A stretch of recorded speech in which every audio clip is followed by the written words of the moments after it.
আমার ভাইরা, আব্দুল ওয়াহেদ নামের একজন বড় আল্লাহওয়ালা বুজুর্গ ছিলেন।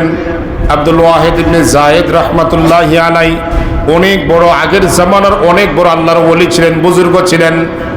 ওই আব্দুল ওয়াহেদ তার প্রথম জিন্দেগি বড় খারাপ ছিল, তেমন ভালো লোক ছিলেন না। প্রথম জিন্দেগিটা বড় খারাপ ছিলেন, খারাপ লোক ছিলেন। নামাজ পড়তো না, ইবাদত করতো না।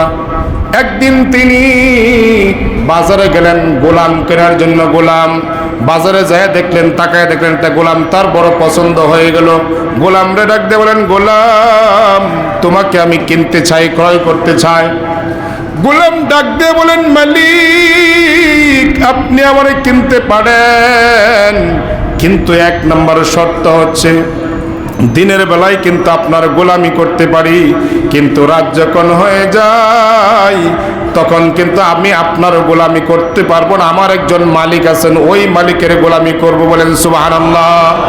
তবে আপনি যেহেতু আমাকে কিনে নিতেছেন, আমি আপনার গোলাম, আর শর্ত হচ্ছে রাত্রে যে ইবাদত করব ওইটার বিনিময়ে আপনাকে একটা করে স্বর্ণ মুদ্রা আমি দান করব। বলেন সুবহানাল্লাহ।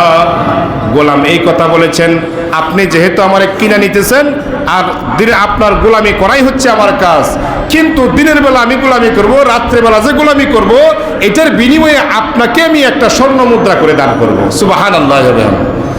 আব্দুল ওয়াহেদ, হযরত আব্দুল ওয়াহেদ ইবনে জায়েদ কিন্তু কোনো প্রশ্ন করে নাই, এই কথা তিনি বলেন নাই যে কিভাবে তুমি আমার একটা করে স্বর্ণ মুদ্রা দেবে, তুমি তো গোলাম, গরিব মানুষ, এই প্রশ্ন তিনি করেন নাই।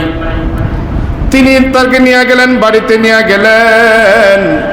বাড়িতে নেওয়ার পরে সারা দিন সে মালিকের, দুনিয়ার মালিকের গোলামি করে, আর রাত যখন হয়ে যায় সে আল্লাহর গোলামির জন্য দাঁড়ায় যায়। সুবহানাল্লাহ।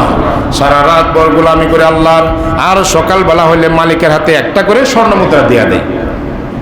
আমার ভাইয়েরা, কিছুদিন পরে গ্রামের মানুষ এসে বলতেছেন যে আপনার এই গোলামটা আপনাকে স্বর্ণ মুদ্রা কেমনে দেয় একটা করে, আপনি জানেন?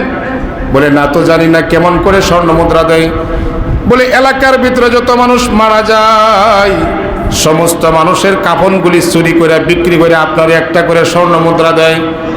ওই কাফন চুরি করে বিক্রি করে আপনার একটা করে স্বর্ণ মুদ্রা দান করে।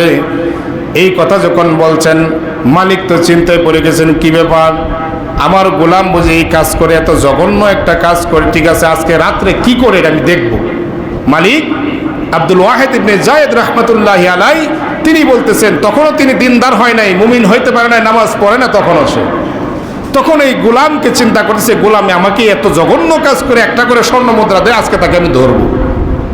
আমার ভাইয়েরা, রাত যখন গভীর হয়ে গেল, ওই গোলাম জায়নামাজটা হাতে নিয়ে আস্তে আস্তে তিনি হাঁটা শুরু করলেন। হাঁটতে হাঁটতে একটা কবরের পাশে যায় জায়নামাজটা বিছাইলেন। আর আব্দুল ওয়াহেদ ইবনে জায়েদ তিনিও দূরত্ব বজায় রেখে পিছে পিছে যাইতেছেন, দেখি আমার গোলাম আজকে রাত্রে কি করে। ওই গোলাম জায়নামাজটা বিছাইয়া তিনি নামাজে দাঁড়ায় গেলেন।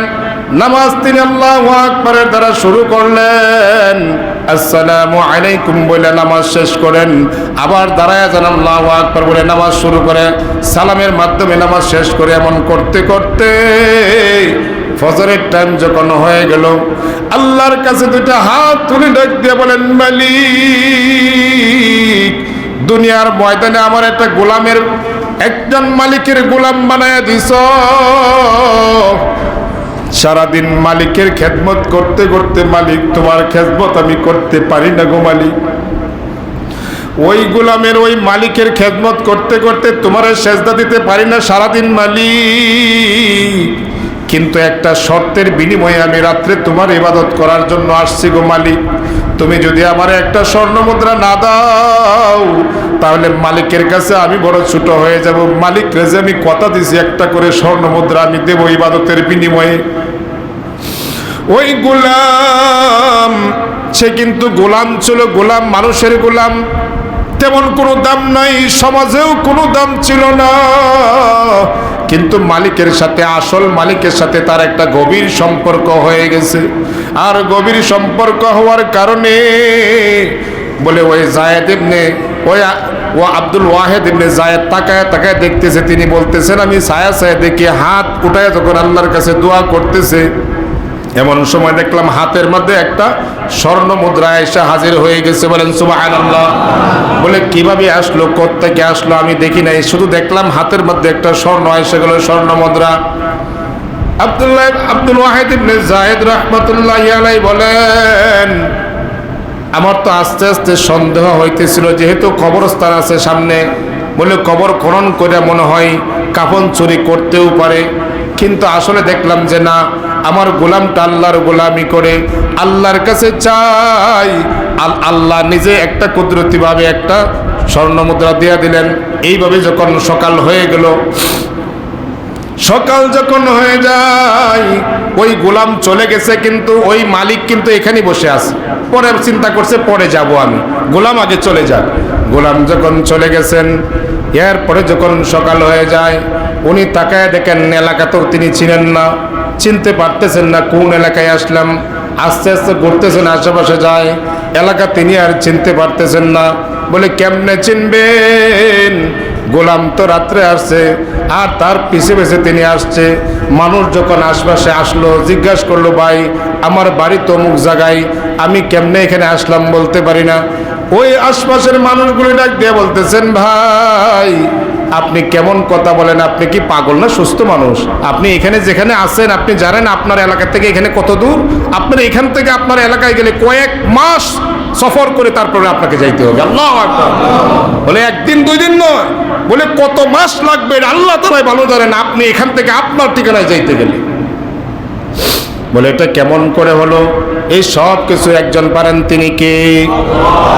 এবার তো বৈশা রয়েছে, চিন্তা করতেছে হায় হায় এখন আমি কেমন করে আমি আমার বাড়িতে যাই। আল্লাহর কাছে তওবা করতেছেন আর দোয়া করতেছেন।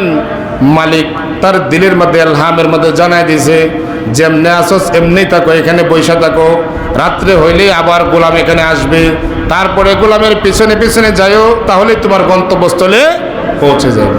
আমার ভাইয়েরা, রাত যখন হয়ে যায় গোলাম দেখতেছে আবার আসছে, যায় নামাজ এখানে বিছাইছেন, আবার আল্লাহু আকবার বলে নামাজে দাঁড়াইছেন, সালামের মধ্যে নামাজ শেষ করছেন। এইভাবে যখন সারা রাত পার হয়ে যায়, ওই রাত শেষ ভাগে আল্লাহর কাছে আবার হাত উঠায় দোয়া করতেছেন, আর আল্লাহ তাআলা আবারও তার চোখের সামনে দেখলো একটা স্বর্ণ মুদ্রা আল্লাহ তাআলা তার হাতে দিয়ে দিচ্ছেন। সুবহানাল্লাহ। তাহলে এবার বলুন, বলে মানুষের সম্পদের, সৌন্দর্যের, ক্ষমতার এইসবের কোনো কিছু দাম আছে? বলে আল্লাহ তাআলার কাছে দাম হচ্ছে ইবাদত এবং আমলের। ঠিক না বেটি? আল্লাহ তাআলার কাছে আমলের দাম, ইবাদতের দাম। ওই মানুষটা যেমনই মানুষ হোক না কেন, সেই গোলাম হোক, মুসি হোক, চাকর হোক, কালো হোক, তার যেমনই শরীরের আকৃতি হোক না কেন, ওই মানুষটা যদি ইবাদত এবং আমল দিয়ে সাজাইতে পারে, তাহলে তার দুনিয়াও সে কামিয়াব, সে আখিরাতের জিন্দেগিতেও সে কামিয়াব হয়ে যাবে। ঠিক না?